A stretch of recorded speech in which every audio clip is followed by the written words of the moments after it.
I know when I was your age, I said, I'm never going to get old.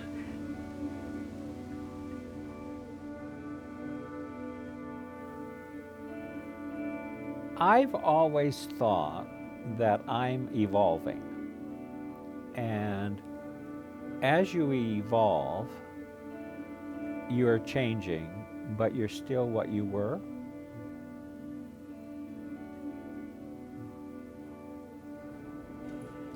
Each of us gets up in the morning and hopes it'll be a good day. And I don't think that changes whether you're 80 or 22. Think of all that film you're wasting. Why do you say that? At pictures. Of course, I hope you make some use of them.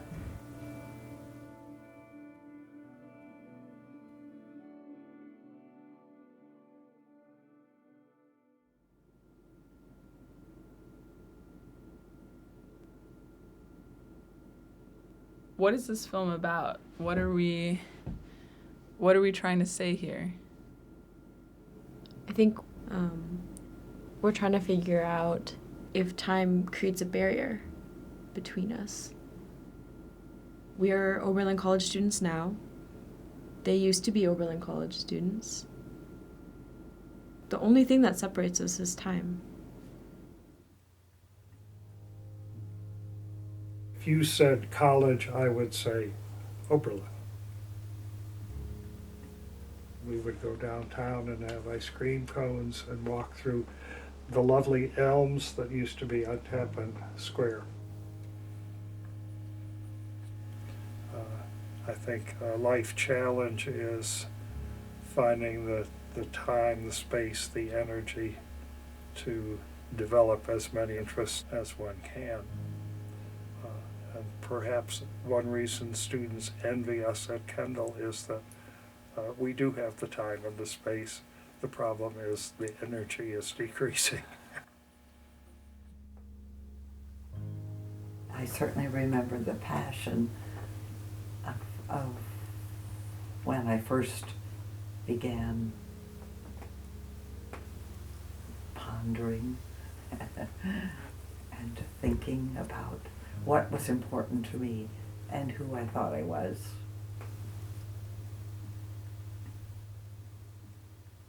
I don't think you ever stop looking at who am I and what am I supposed to be doing with my life. I felt like I was on the low end of the totem pole when I was a student. Okay, so you're a B- student, but where did you come from? The wonderful thing about education and learning is, boy, it just keeps going.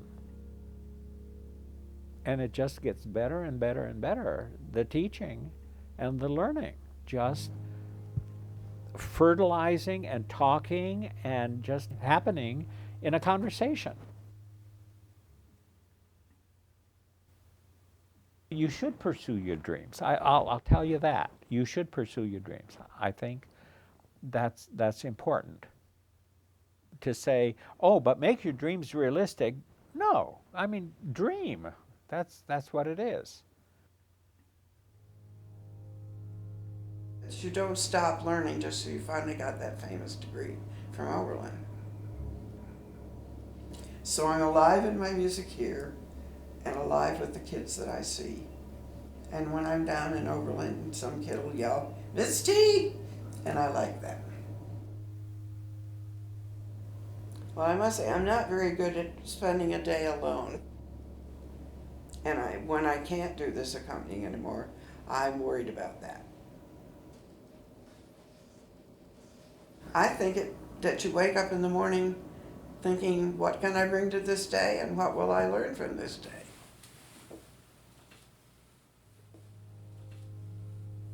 I say, are these nice people? And she says,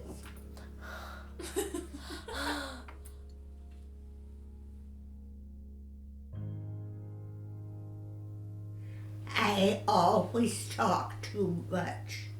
It hasn't changed a bit. I still talk all the time, although my voice has changed considerably. I had, from the time I could talk and walk, I had my mind made up. I was going to be a teacher. You have to care for more than yourself, and you have to do what you can to help.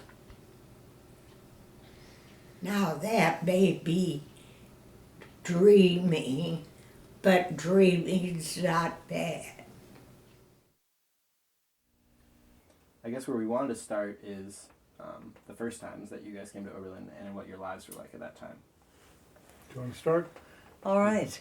I should say first, we have a thing. We don't like to be called you guys. Oh, I'm sorry. We can live with it. All right. We can live with it if you guys don't mind. How has your view of time changed throughout your life? Like, That's a question. It's too big. Time is time. It changes, and you make some changes, or you're going to be very unhappy. What's the difference to you of talking with people your age and people younger, our age, or roughly? Well, I have more hope I'll get something exciting out of you. It's the truth. Oh, yeah. Because all of us have filtered through lives and hours and days and months and years, and it's fun to get a new point of view. It really is. In those days, there was one telephone on each floor of a dormitory. It's so radically different from now with instant communication, Skype anywhere in the world. Things, of course, have changed. Not necessarily for the better, according to my 1900 ideas. It's very hard for us to go back to that innocence of ignorance. I think it is a barrier. Interesting, your questions and what they reflect, in what you folks are thinking about. I don't see any barrier No, in no, the content, life is not that different.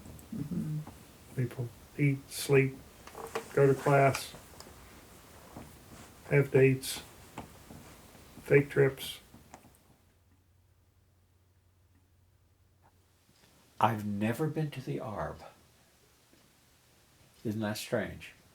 even now. I know where it is. I've never walked through the Arb. And I should. We should Yeah, go. we with should you. go. If you're willing, maybe in the next couple of weeks. Yeah, I would yeah. love to We could do take that. a so trip. nice. I'd love that. I would love that. That Yeah, would be that'd good. be great. My father asked me my junior year, he said, what are you going to do with your life? I said, well, I'm not sure. And then I said to him, what do you want to do with your life? And that moment was an unbelievable moment. Somehow a bond happened between us at that time, that this person that I really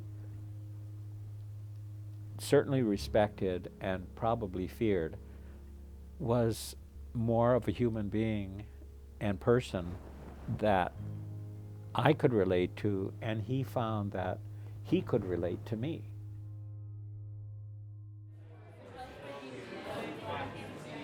My gut reaction is that some of the prejudices I have toward you college students are being erased.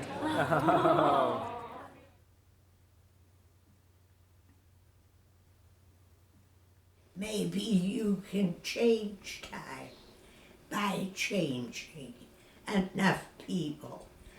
But other than that, you're going to have to bend with the time, or you're going to just be left behind.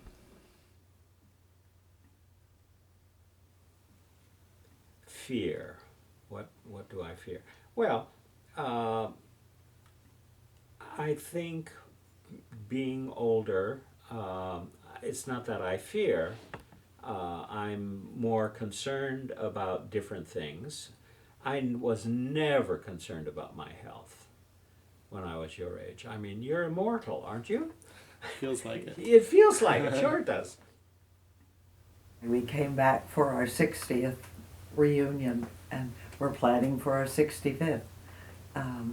But now, we could say, after our 65th, we don't think we're going to be around for many more reunions after that. And that doesn't scare us.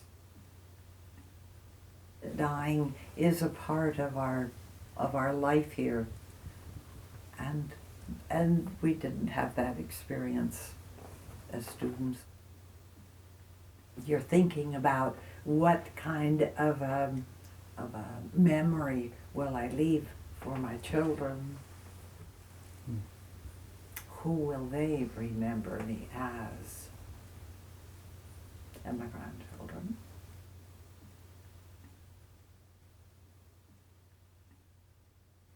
I think it's a shame that all we've learned in our lifetime is going to be gone. I wish somebody would devise some way of recording all that energy, all that knowledge that we have, because it's a shame to lose it all. I know that my death is imminent. It has to be. I'm 102. How long is it going to go on? Right now, I'm reading paperbacks, whatever I can get. I haven't read a really good book. I think I don't want to get involved and die before I get to the end. So I'll read short stories.